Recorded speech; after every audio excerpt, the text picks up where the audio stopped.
দেখুন, এই জাতীয় ঐকমত্য কমিশনের বিষয়টি ছিল যে আমাদের এই অভ্যুত্থান পরবর্তী সময়ে যে নতুন রাজনৈতিক বন্দোবস্ত কিংবা রাষ্ট্রের গণতান্ত্রিক পুনর্গঠন রূপান্তরের যে কাজ আমরা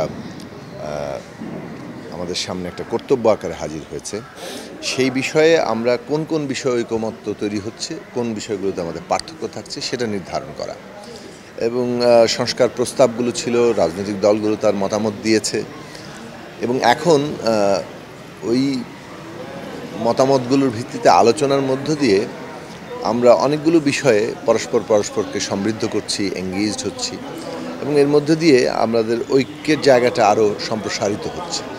অনেকগুলো বিষয়ই কিন্তু আমরা যেগুলো আগে এই ঐকমত্য হয়নি, কিন্তু এই আলোচনার মধ্য দিয়ে আমরা ঐকমত্যে পৌঁছানোর ক্ষেত্রে সফল হয়েছি।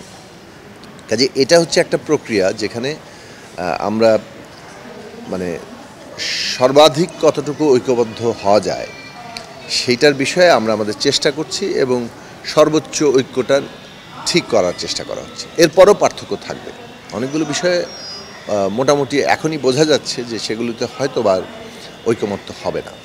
যেসব পার্থক্যগুলো থাকবে সেগুলো আসলে জনগণই মীমাংসা করবেন, কেননা ওই প্রশ্নগুলো বিভিন্ন রাজনৈতিক দল তাদের ম্যানিফেস্টোতে, ইশতেহারে রাখবেন এবং সেগুলো জনগণের কাছে নিয়ে যাবেন।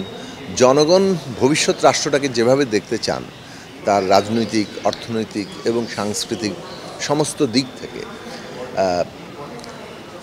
তাদের জীবনের সংকটের জায়গা থেকে, সেভাবেই তো তারা আসলে তাদের পছন্দ বাছাই করবেন, দল বাছাই করবেন, প্রার্থী বাছাই করবেন। ফলে ওর মধ্য দিয়ে একটা ভবিষ্যৎ সংসদ গঠিত হবে। তারা যেমন ঐকমত্যের জায়গাগুলো বাস্তবায়ন করবে, আবার যে দল বিজয়ী কিংবা সংখ্যাগরিষ্ঠতা পাবে তারা তাদের এজেন্ডাগুলো বাস্তবায়ন করার এখতিয়ার পাবে।